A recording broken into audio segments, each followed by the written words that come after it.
Hi hello ಎಲ್ಲರಿಗೂ ನಮಸ್ಕಾರ. ಜ್ಯೋತಿ ಪಾಕಶಾಲೆಗೆ ತಮ್ಮೆಲ್ಲರಿಗೂ ಸ್ವಾಗತ. ನಾನು ಈ ದಿನ ತುಂಬಾನೇ ಸಿಂಪಲ್ ಆಗಿ ಟೇಸ್ಟಿಯಾದಂತಹ ಮಾವಿನಕಾಯಿ ಖಾರ ಮಾಡುವ ವಿಧಾನ ತೋರಿಸ್ಕೊಡ್ತಾ ಇದ್ದೇನೆ. ನಾವು ಮಾಮೂಲಿಯಾಗಿ ಮಾವಿನಕಾಯಿ ಎಂದಲ್ಲಿ ಚಟ್ನಿ ಮಾಡ್ಕೊಳ್ತೇವೆ ಅಥವಾ ದಾಲ್ ರೆಸಿಪಿ ಮಾಡ್ಕೊಳ್ತೇವೆ.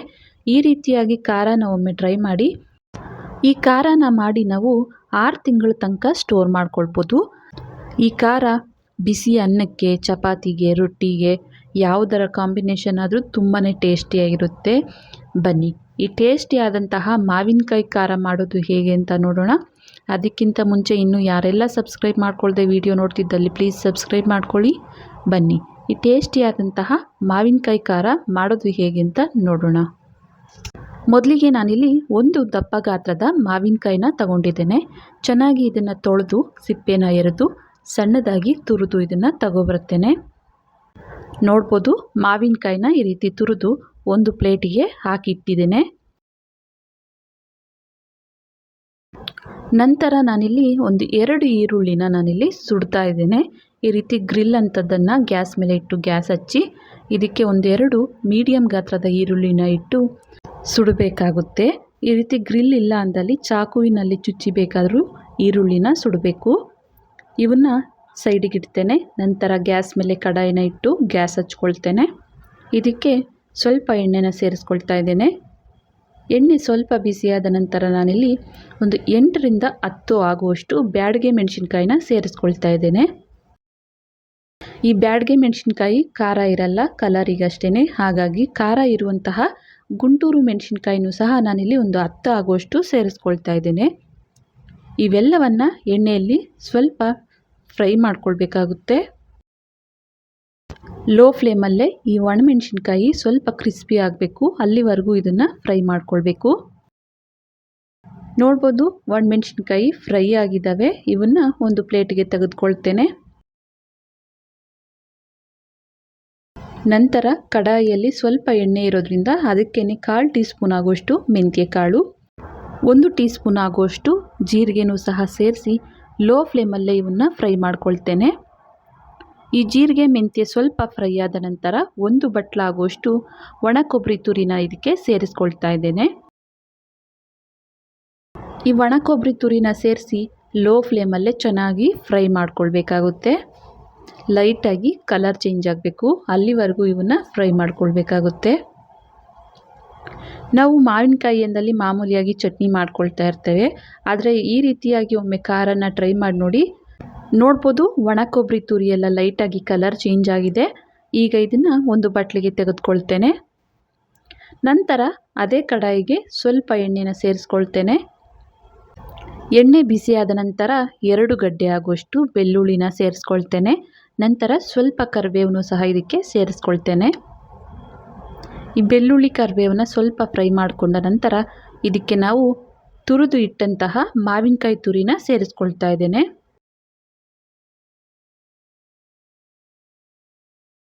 ಈ ಮಾವಿನಕಾಯಿ ತುರಿನ ಎಣ್ಣೆಯಲ್ಲೇ ಚೆನ್ನಾಗಿ ಫ್ರೈ ಮಾಡ್ಕೊಳ್ಬೇಕಾಗುತ್ತೆ.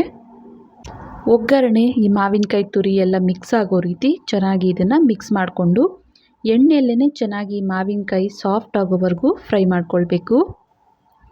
ನೋಡ್ಬೋದು ಮಾವಿನಕಾಯಿ ಚೆನ್ನಾಗಿ ಬೇಯ್ತಾ ಇದೆ. ಈ ರೀತಿಯಾಗಿ ಆಗಾಗ ಇದನ್ನು ಮಿಕ್ಸ್ ಮಾಡ್ಕೊಳ್ತಾ ಮಾವಿನಕಾಯಿ ಫುಲ್ ಸಾಫ್ಟ್ ಆಗೋವರೆಗೂ ಫ್ರೈ ಮಾಡ್ಕೊಳ್ಬೇಕಾಗುತ್ತೆ. ನೋಡ್ಬೋದು ಮಾವಿನಕಾಯಿ ಸ್ವಲ್ಪ ಸಾಫ್ಟ್ ಆಗಿದೆ. ಈಗ ಇದಕ್ಕೆ 1 ಇಡಿ ಆಗುವಷ್ಟು ಕೊತ್ತಂಬರಿ ಸೊಪ್ಪನ್ನು ಸೇರಿಸ್ಕೊಳ್ತೇನೆ. ಕೊತ್ತಂಬರಿ ಸೊಪ್ಪನ್ನು ಸೇರಿಸಿ ಚೆನ್ನಾಗಿ ಇದನ್ನು ಮಿಕ್ಸ್ ಮಾಡಿಕೊಂಡು ನಂತರ ಇದಕ್ಕೆ ಒಂದು ಅರ್ಧ ಟೀ ಸ್ಪೂನ್ ಆಗುವಷ್ಟು ಅರಿಶಿನ ಸೇರಿಸ್ಕೊಳ್ತೇನೆ.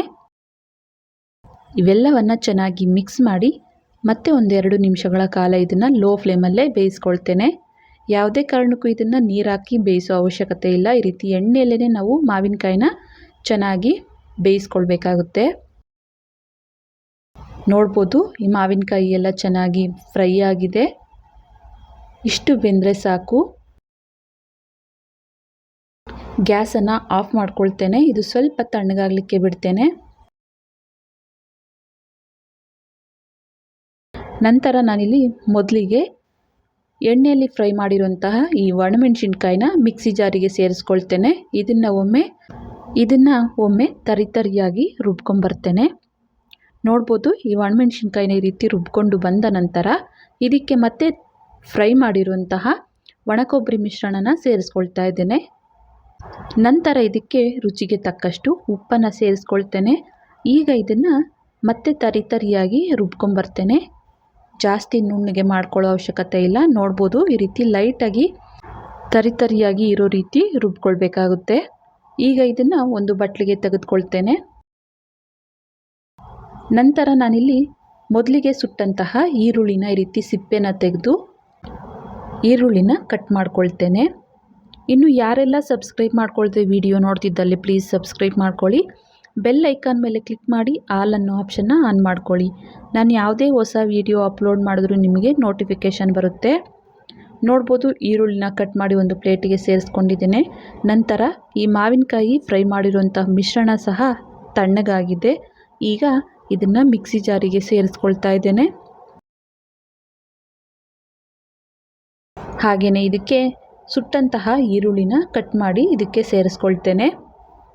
ಹಾಗೆಯೇ ಇದಕ್ಕೆ 1-2 ಟೇಬಲ್ ಸ್ಪೂನ್ ಆಗುವಷ್ಟು ಬೆಲ್ಲನೂ ಸಹ ಈ ರೀತಿ ಪುಡಿ ಮಾಡಿ ಸೇರಿಸ್ಕೊಳ್ತಾ ಇದ್ದೇನೆ. ಈಗ ಇದನ್ನು ನೀರು ಹಾಕ್ತೇನೆ. ಲೈಟಾಗಿ ತರಿ ಇರೋ ರೀತಿ ರುಬ್ಕೊಂಬರ್ತೇನೆ. ನೋಡ್ಬೋದು ಈ ರೀತಿಯಾಗಿ ತರಿ ಇರೋ ರೀತಿ ರುಬ್ಕೋಬೇಕಾಗುತ್ತೆ. ನೀರನ್ನು ಸೇರಿಸೋ ಅವಶ್ಯಕತೆ ಇಲ್ಲ. ನಂತರ ಗ್ಯಾಸ್ ಮೇಲೆ ಕಡಾಯಿನ ಇಟ್ಟು ಗ್ಯಾಸ್ ಹಚ್ಕೊಳ್ತೇನೆ. ಇದಕ್ಕೆ ಎಣ್ಣೆನ ಸೇರಿಸ್ಕೊಳ್ತಾ ಇದ್ದೇನೆ. ಎಣ್ಣೆ ಲೈಟಾಗಿ ಬಿಸಿಯಾದ ನಂತರ ಮೊದಲಿಗೆ ರುಬ್ಬಿರುವಂತಹ ಒಣಕೊಬ್ಬರಿ ಪುಡಿನ ಸೇರಿಸ್ಕೊಳ್ತಾ ಇದ್ದೇನೆ. ನಂತರ ಇದಕ್ಕೇ ಮಾವಿನಕಾಯಿ ಪೇಸ್ಟನ್ನು ಸಹ ಸೇರಿಸ್ಕೊಳ್ತೇನೆ. ನಾವಿಲ್ಲಿ ಯಾವುದೇ ಕಾರಣಕ್ಕೂ ನೀರನ್ನು ಬಳಸ್ತೇನೆ ಈ ಖಾರನ ಮಾಡ್ತಾ ಇರೋದ್ರಿಂದ 6 ತಿಂಗಳು ಇಟ್ಟರೂ ಇದು ಕೆಡಲ್ಲ. ತುಂಬಾ ಟೇಸ್ಟಿಯಾಗಿರುತ್ತೆ. ನೋಡಿ ಇವೆರಡನ್ನು ಚೆನ್ನಾಗಿ ಮಿಕ್ಸ್ ಆಗೋ ರೀತಿ ಮಿಕ್ಸ್ ಮಾಡ್ಕೊಳ್ಬೇಕಾಗುತ್ತೆ. ಈ ರೀತಿ ಮಿಕ್ಸ್ ಮಾಡಿ ಲೋ ಫ್ಲೇಮಲ್ಲೇ ಇದನ್ನು ಚೆನ್ನಾಗಿ ಫ್ರೈ ಮಾಡ್ಕೊಳ್ಬೇಕು. ನಾವಿಲ್ಲಿ ಮೊದಲಿಗೆ ಮಾವಿನಕಾಯಿ ಒಣಕೊಬ್ಬರಿ ತುರಿ ಎಲ್ಲನೂ ಫ್ರೈ ಮಾಡಿರೋದ್ರಿಂದ ಈ ರೀತಿ ಜಾಸ್ತಿ ಹೊತ್ತು ಕುದಿಸ್ಕೊಳ್ಳೋ ಅವಶ್ಯಕತೆ ಇಲ್ಲ.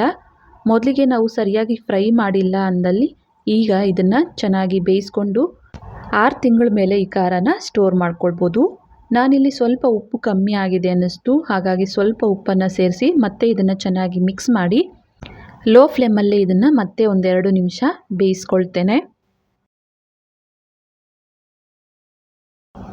ನೋಡ್ಬೋದು ಖಾರ ಎಲ್ಲ ಚೆನ್ನಾಗಿ ಬೆಂದು ಸೈಡಲ್ಲೆಲ್ಲ ಎಣ್ಣೆ ಬಿಟ್ಕೊಂಡಿದೆ. ನೋಡಿ ಮಾವಿನಕಾಯಿ ಖಾರ ರೆಡಿ ಆಯಿತು. ಗ್ಯಾಸನ್ನು ಆಫ್ ಮಾಡ್ಕೊಳ್ತೇನೆ. ಈ ಮಾವಿನಕಾಯಿ ಖಾರನ ಒಂದು ಬಟ್ಲಿಗೆ ಸರ್ವ್ ಮಾಡ್ತೇನೆ. ನೋಡಿದ್ರಲ್ಲ ಸಿಂಪಲ್ಲಾಗಿ ಟೇಸ್ಟಿಯಾದಂತಹ ಮಾವಿನಕಾಯಿ ಖಾರ ಮಾಡುವ ವಿಧಾನ.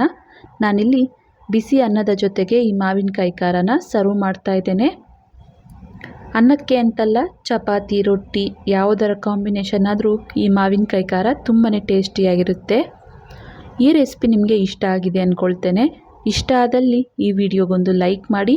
ಯಾರೆಲ್ಲ ಸಬ್ಸ್ಕ್ರೈಬ್ ಮಾಡ್ಕೊಳ್ದೆ ವಿಡಿಯೋ ನೋಡ್ತಿದ್ದಲ್ಲಿ ಪ್ಲೀಸ್ ಸಬ್ಸ್ಕ್ರೈಬ್ ಮಾಡ್ಕೊಳ್ಳಿ. ಈ ವಿಡಿಯೋ ಹೇಗನ್ನಿಸ್ತು ಅಂತ ಕಮೆಂಟ್ ಮಾಡಿ. ಹಾಗೆ ಈ ವಿಡಿಯೋ ಇಷ್ಟ ಆದಲ್ಲಿ ನಿಮ್ಮ ಫ್ರೆಂಡ್ಸ್ ಆ್ಯಂಡ್ ಫ್ಯಾಮಿಲಿ ಮೆಂಬರ್ಸ್ಗೆ ಈ ವಿಡಿಯೋನ ಶೇರ್ ಮಾಡಿ. ಧನ್ಯವಾದಗಳು.